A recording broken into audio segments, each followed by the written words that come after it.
I watch them playing, they seem like ordinary children.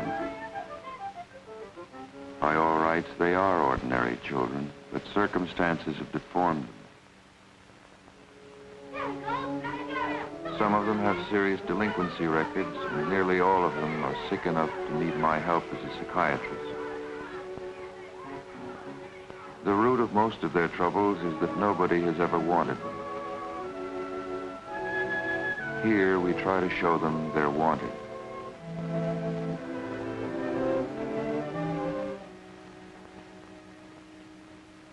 This is the story of one of these 80 boys, Donald Peters, 10 years old.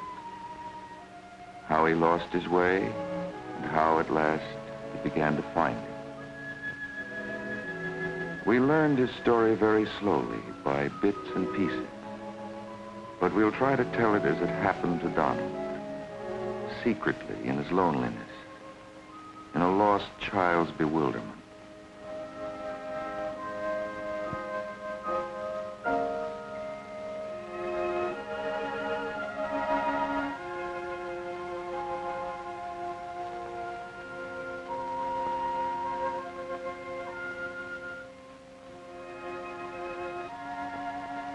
In all these months, Donald has made no friend. We have never seen him smile. He has hardly spoken. He is one of the quiet ones.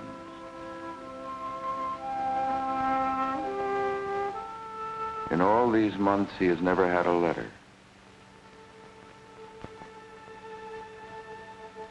But he is learning to endure disappointment.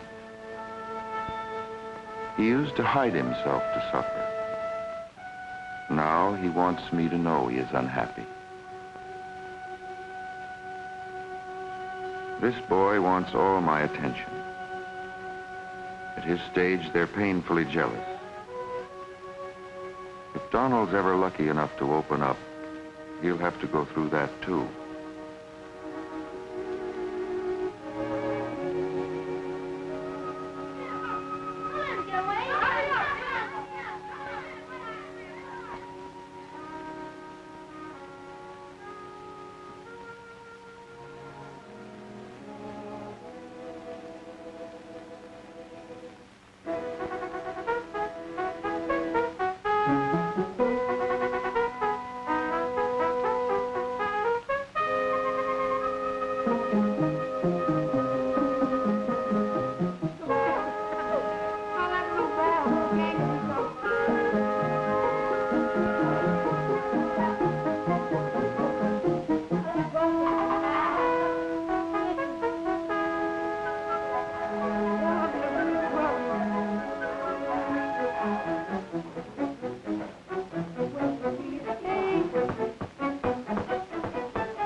Mrs. Johnson has very good reasons for not keeping order.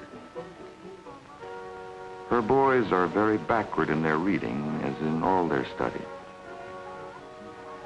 Children are much more deeply ashamed of being stupid than most of us realize.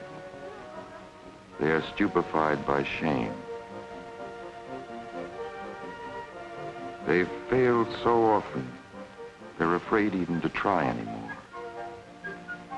Before they can ever begin to trust their intelligence, they have to be sure they're liked, no matter how stupid they seem or what they do. Before they know they're liked, they can't like you. Until they like you, they can't even begin to learn.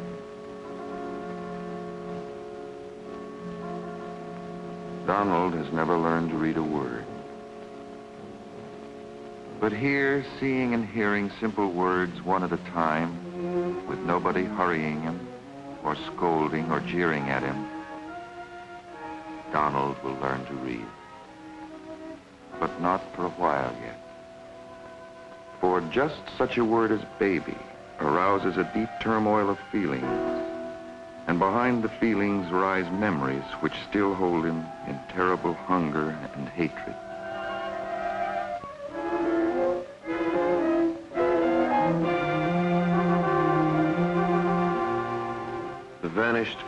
whose face he can't even recall.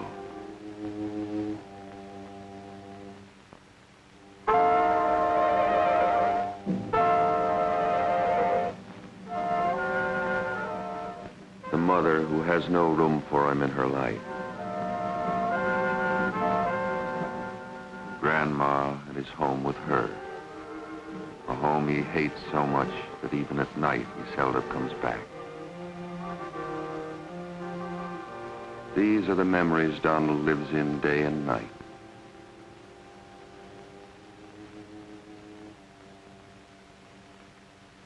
As early on that morning, Grandma is out looking for him again, wherever he may be hiding himself this time.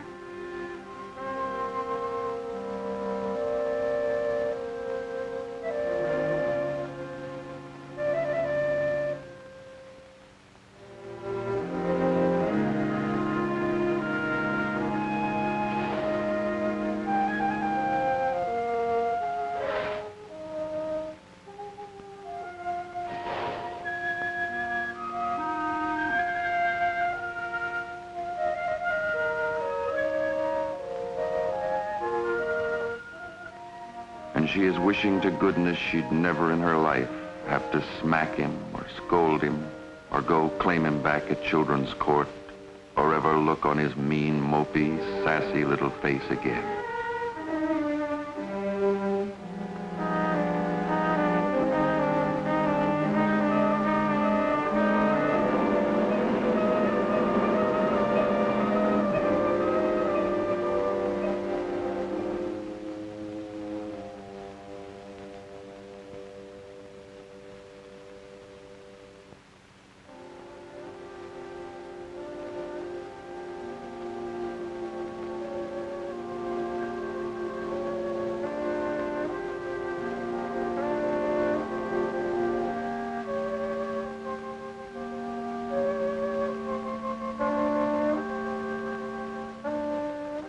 That's how a day begins.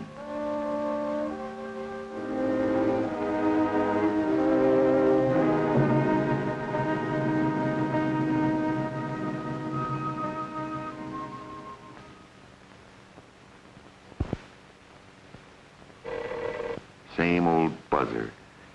Somebody else hauling him home by the nape of the neck. Get up them steps, you little good-for-nothing. You no count. Get up them staircases. Sleeping out the Lord knows where, same as your no-count mother used to do. Keeping me up all night, tossing and whirring till all hours. Prowling round the cold streets to dig you out of your hiding place.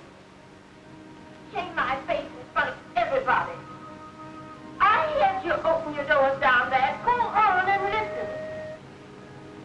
The same old helpless fury. Pray over your features. Try to keep you in the good ways. Sneaking and nibbling and stealing my rent money. All the time looking at me cold as a clam.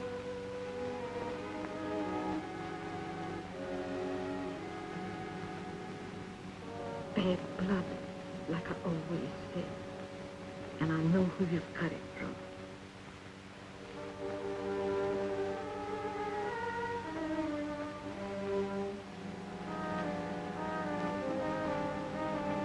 The same old hopeless confusion, misunderstanding, rage and pain and fear and hatred.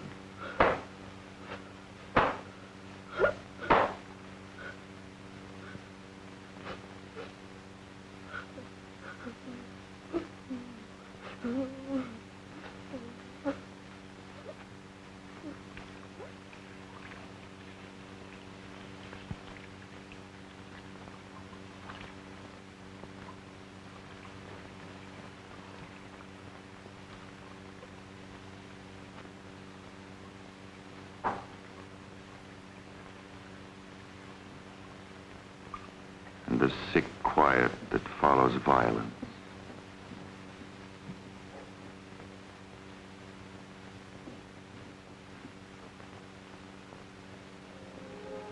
And Judy without love.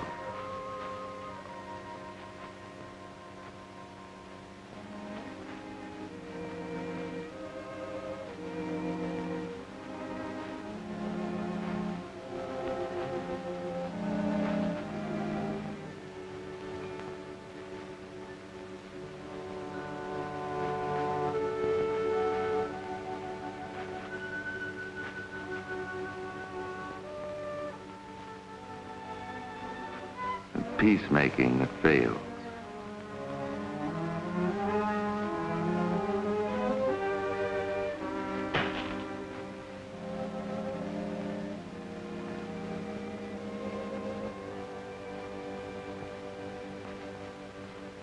A heavy burden for an old woman.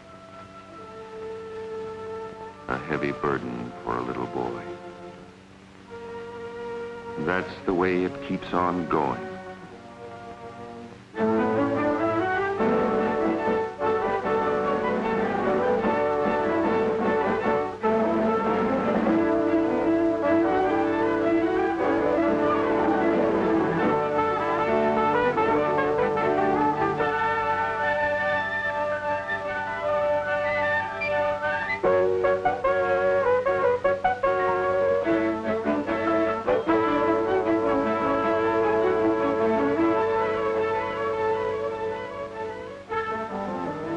This is one of the things that counts most heavily against Donald.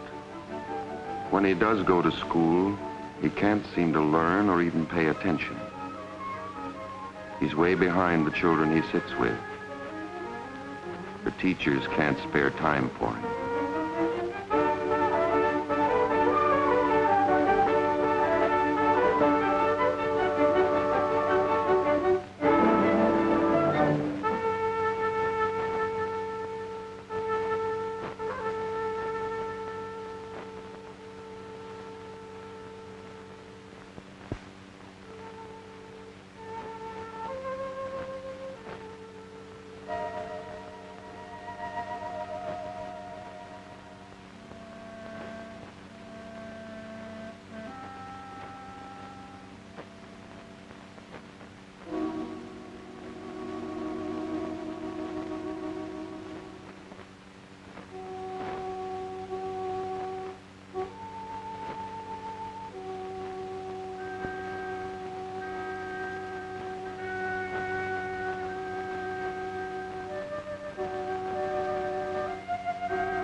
course, the streets of a city can be a wonderful school.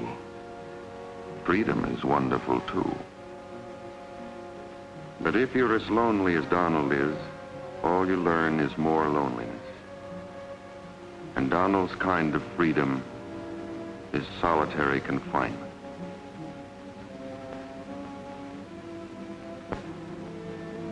Everybody else has some place to go, some definite thing to do.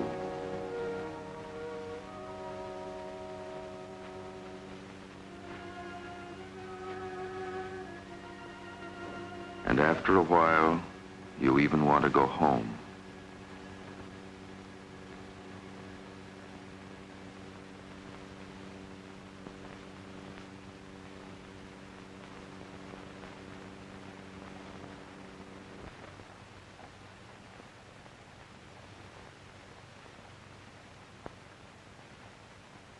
But home is no refuge. Home is a place of unutterable boredom, sadness, wild daydreams, vengefulness, rebellion.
Children who buy their friends will do almost anything to feel they belong.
But Donald doesn't know yet how to keep this kind of friend. He's failed again. The baby in him is desperate to be comforted.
Well, come on in.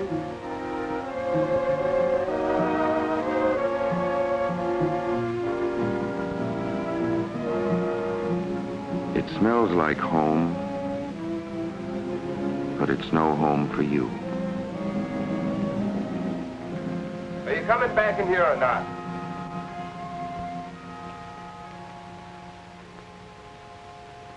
What you say it for?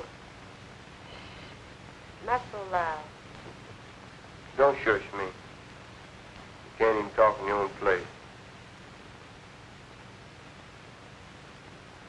What you say it for then? I didn't mean it like you took it. What you say it for then? I didn't say it like you took it for. Like I took it for. All I know is you said it. Say a thing like that, how do you think I'd take it? Just isn't swallowed? That it? You want that? Because if that's what you're looking for, you better look someplace else.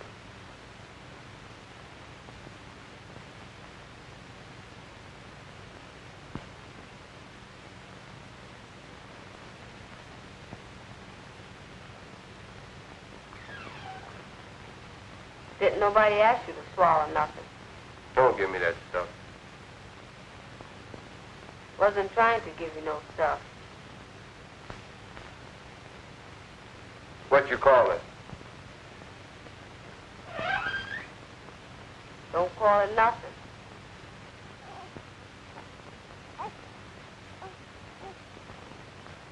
You tell me every time I say, Now what's the matter? leave the baby alone. What you test her for?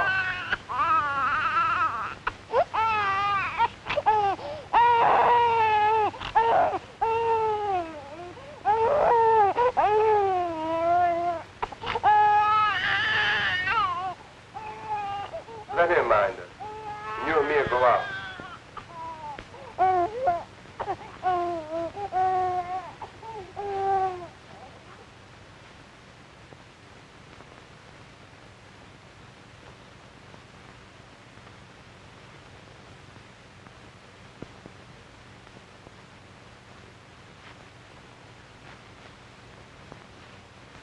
Doggone it, woman, where's my necktie?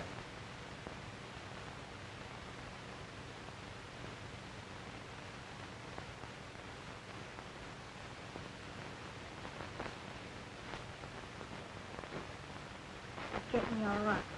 Worse than a big mouth.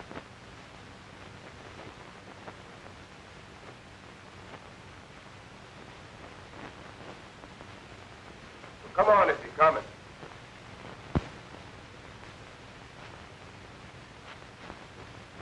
You sit here with Arlene.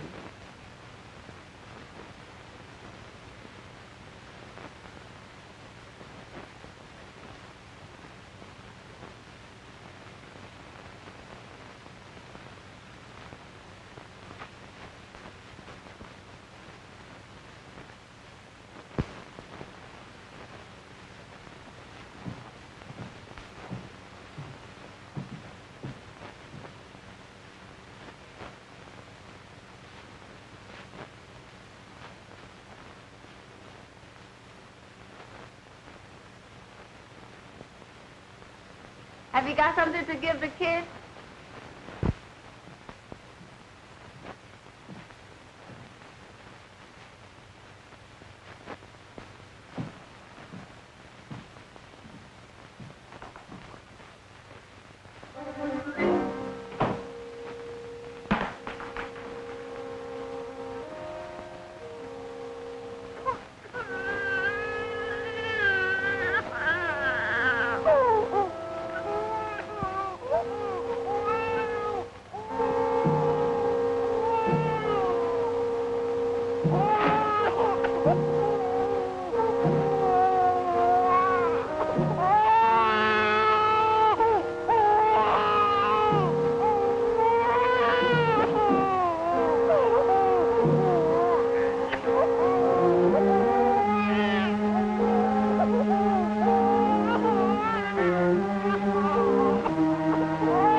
So Donald came to Wiltwyck. These were the things which made him what he was.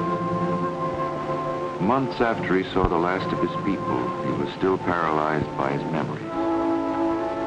There wasn't much we could do for him until he made some move himself. Once every year at Wiltwyck, there's a pretty thick run of fish. If you're good at it, you can just knock them on the head.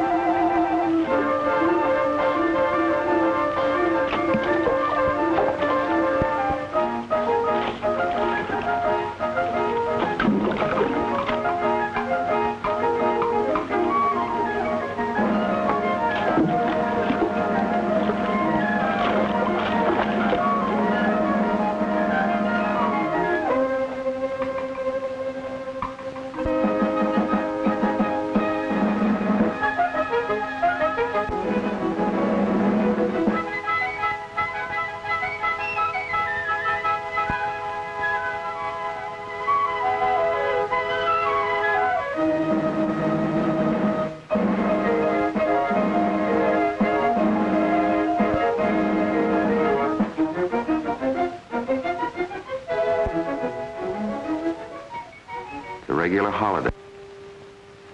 For days now, very shyly, Donald had been watching a new counselor named Clarence. Only watching and very shyly. For children of Donald's kind have a desperate terror of rejection. But now at last, against all that terror, in front of everybody, Donald took the greatest risk of his life and made the first friend of his life.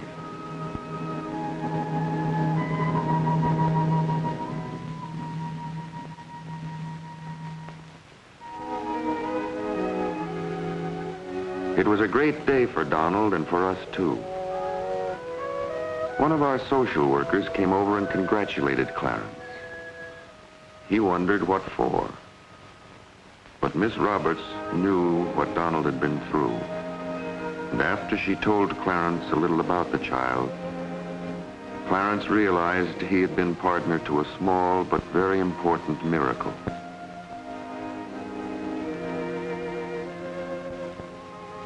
From then on, Donald was as touchy as a boil.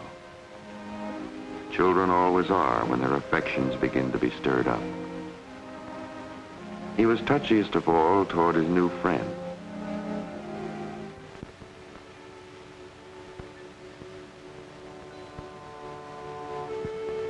If Clarence handed him a shirt with a hole in it, Donald was sure it was a calculated personal betrayal. All the meaner in front of the other boys. Clarence wondered what the dickens was wrong with him. It was all to the good, though. Now that Donald was beginning to open up, almost anything could happen. One day in crafts class, Donald was making a little bowl. He wanted to make it look like a seashell. He couldn't say why. He just wanted it to be a seashell.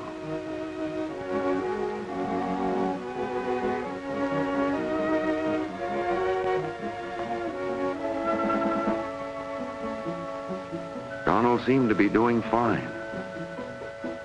Suddenly, the hands that were working in the damp clay of the unborn shell drew him into a deep quicksand.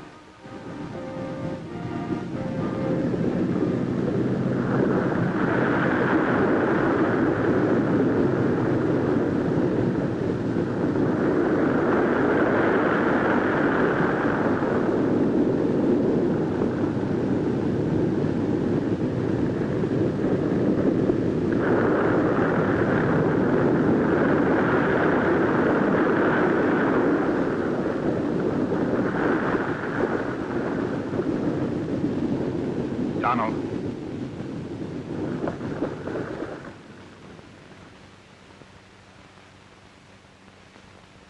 Donald. What's the trouble? Okay. Try it again.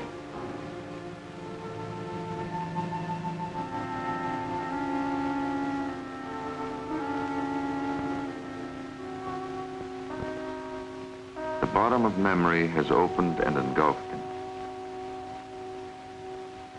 All afternoon, in great misery and turmoil, he must hunt among those memories alone.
Donald's kind of hunting would exhaust and frighten stronger and wiser people than he.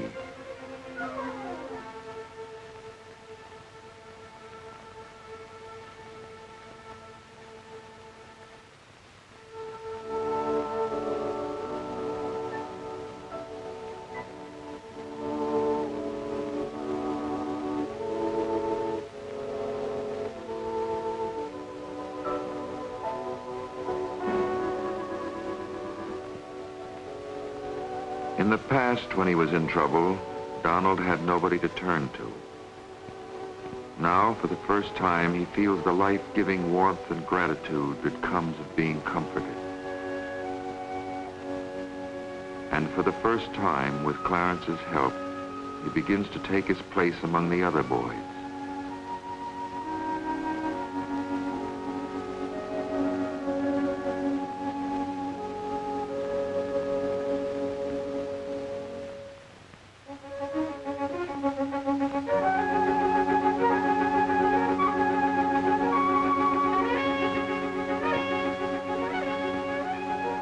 Even his failure with the shell is the beginning of a victory.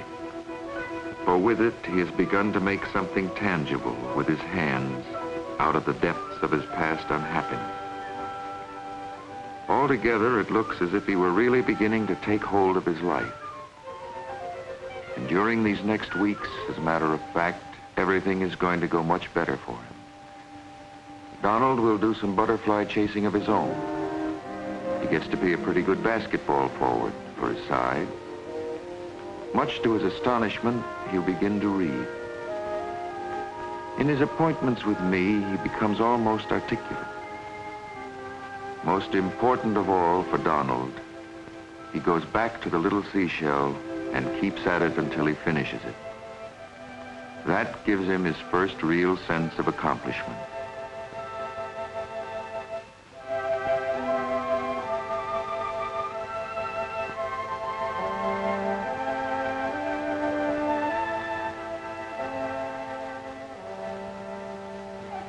You speak my language, don't you? And by now, he seems to have become very much a part of the life here. What do you want to do?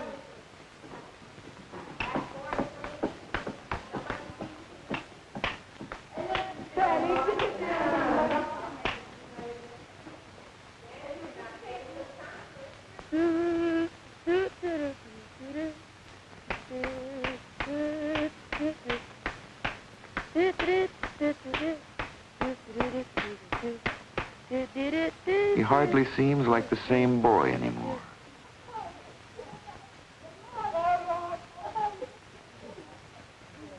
But he isn't well yet by any means.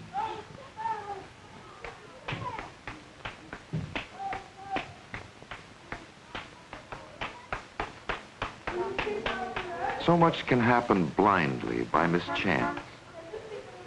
And on this morning, a great deal happened to Donald.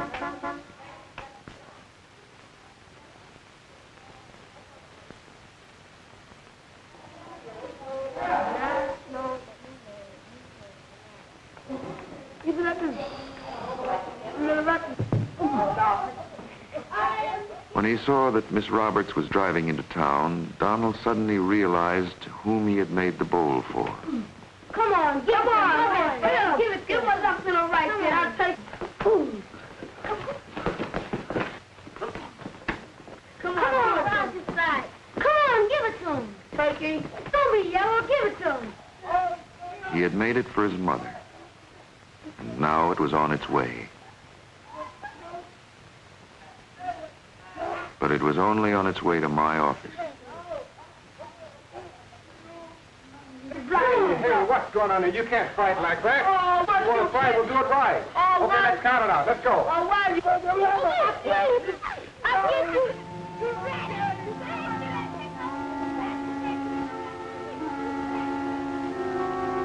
When Miss Roberts told me about the bowl, I decided it was time to tell Donald the facts.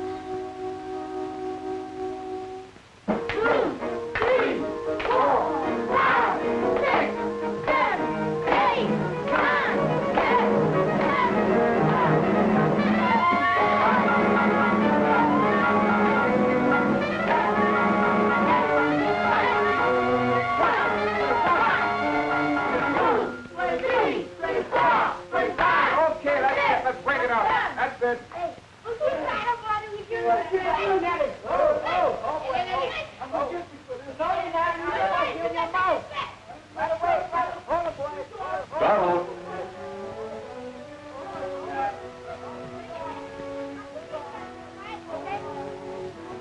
Donald's mother had disappeared.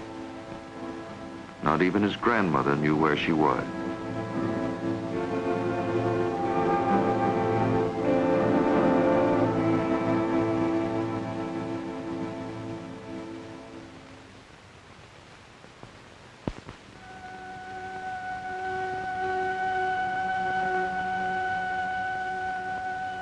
What he made of this knowledge and what came of it brought about the most important turning point in Donald's life with us.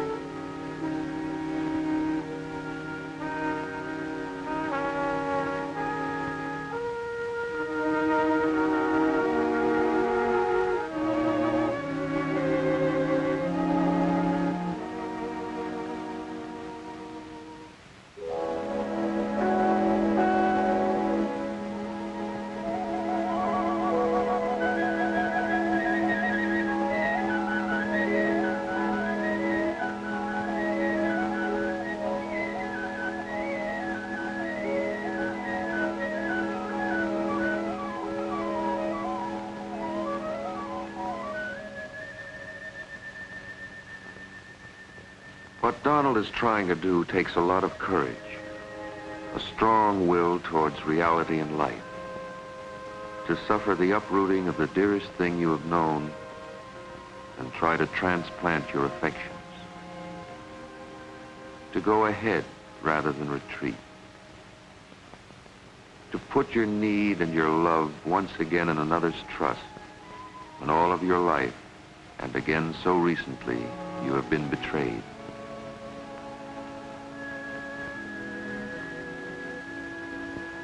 Donald has come a long way with us, thanks largely to his friendship with Clarence, a long way.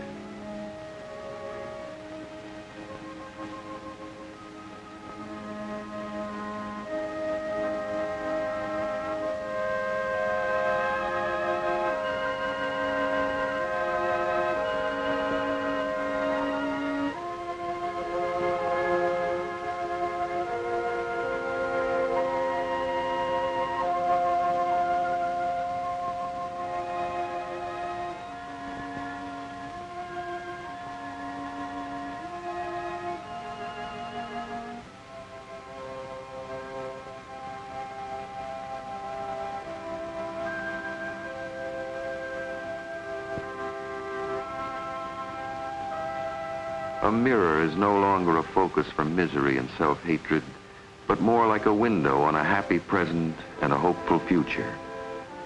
An image of a happy child, of the man he hopes to be like.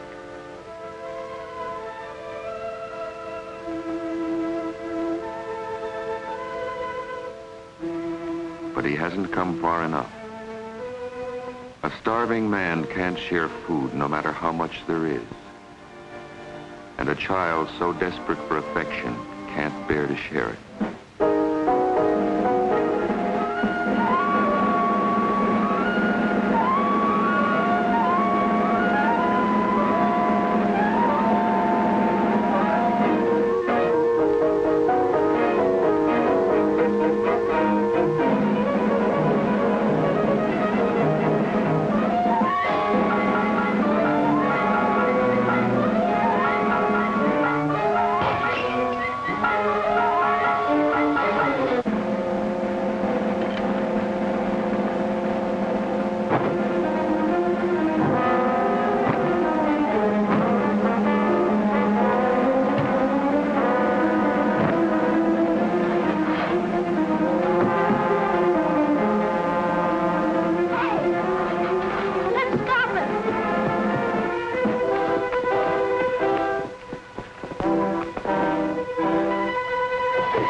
are you doing to him anyway? What we do, he tear up our bed. Now, what do you do that for? And what did you do? Now, you go over and fix up that lock and be quick about it. You other guys, clear out here. Who's gonna fix our bed? Don't worry about that. Let me handle it. Now, you gotta move on you.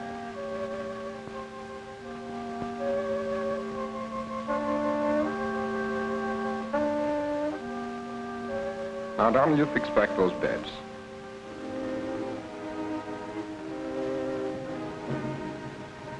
What, do you want to make a mess of things for, huh?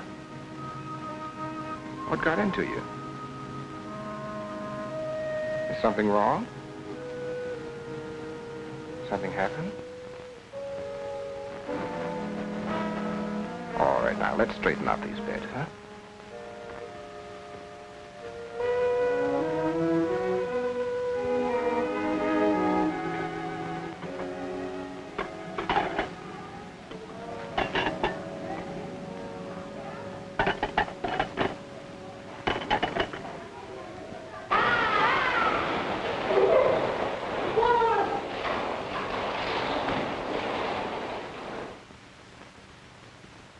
It was a question whether Donald needed more to talk out whatever was disturbing him or live it out first. The director and I agreed we'd better give him a chance to work it out his own way.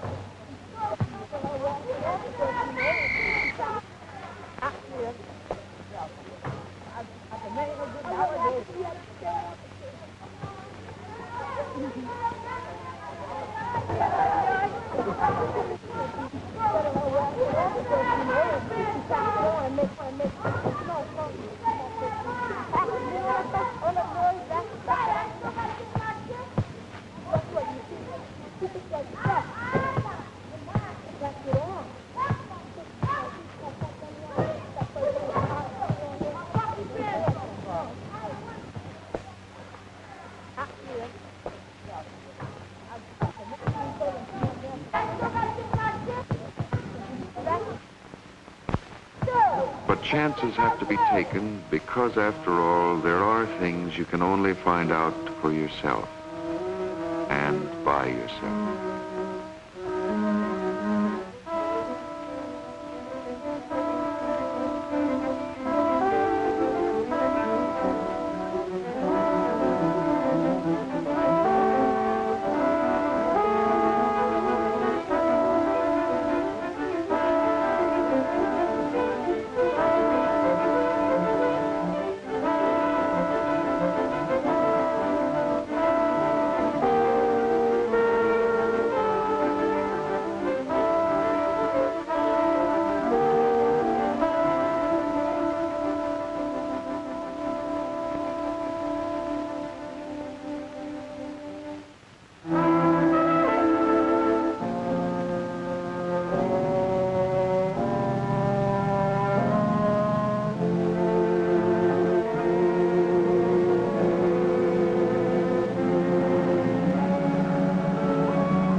There are things nobody can ever find out for you, or ever tell you, or ever show you.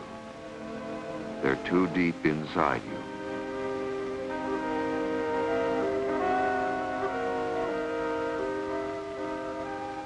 And as the day grew darker and colder, Donald found them out.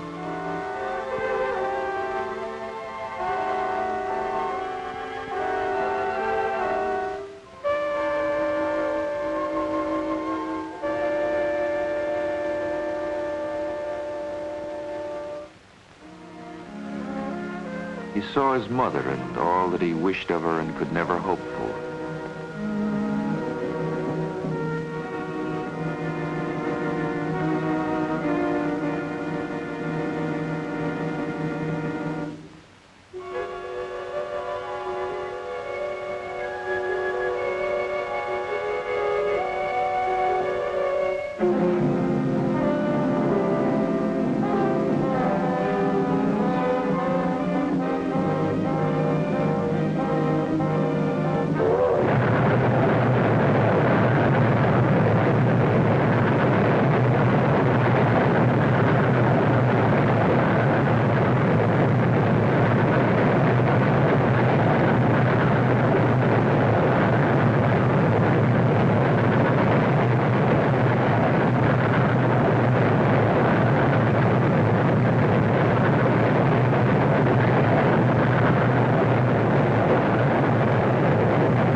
To see the home he'd broken his heart over for what it really was. And seeing that, accepting that, his own spirit began to come of age.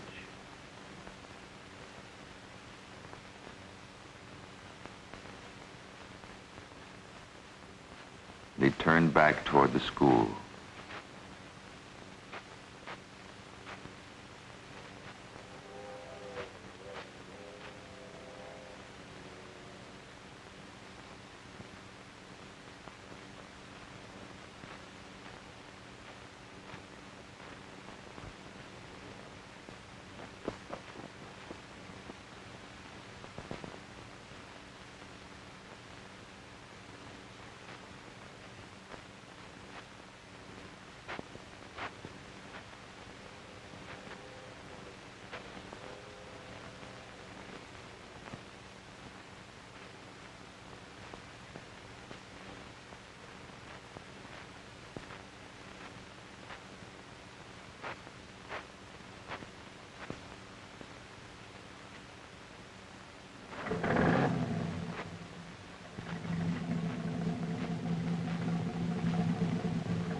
Looking back, knowing as much about it now as Donald knew then, we can date a good deal from his runaway.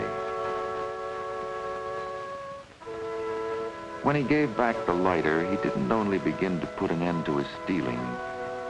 He gave back his extravagant emotional claims on Clarence, his extreme hypersensitive jealousy.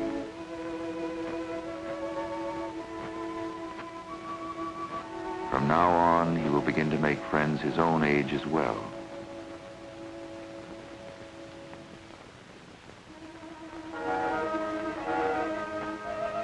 With his experience on the tracks, the baby in Donald began to die.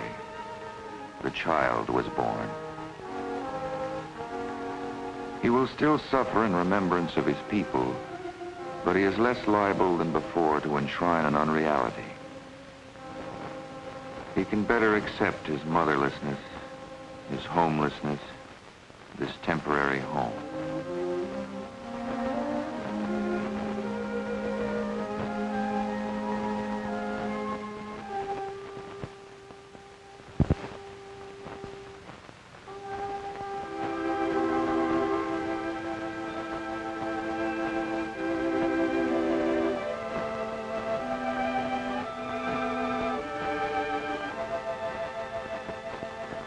There is no happy ending to Donald's story.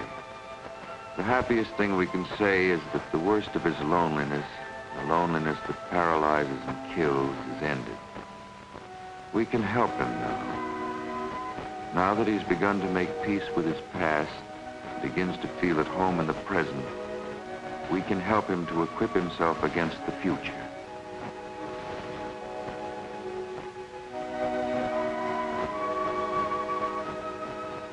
That's the most we can hope to do here at Wiltwyck for any of the boys who lie sleeping here, to clear away some of the great harm they suffered in the difficult world they came from, to make them a little better able to take care of themselves in the difficult world they must return to.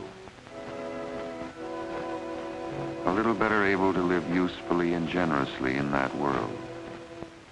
A little better able to care for the children they will have than their parents were to care for them. Lest the generations of those maimed in childhood, each making the next in its own image, create upon the darkness, like mirrors locked face to face, an infinite corridor of despair.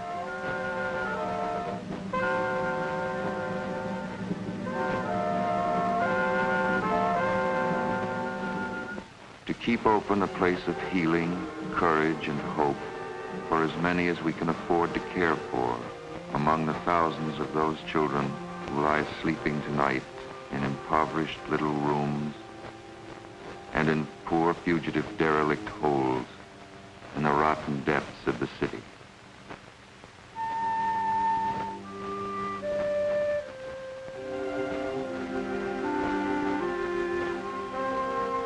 Whom poverty, bewilderment, anger, pride, fear, lovelessness may drive into sickness and into crime, and who, in the world which disfigures them, cannot be cared for and are not wanted.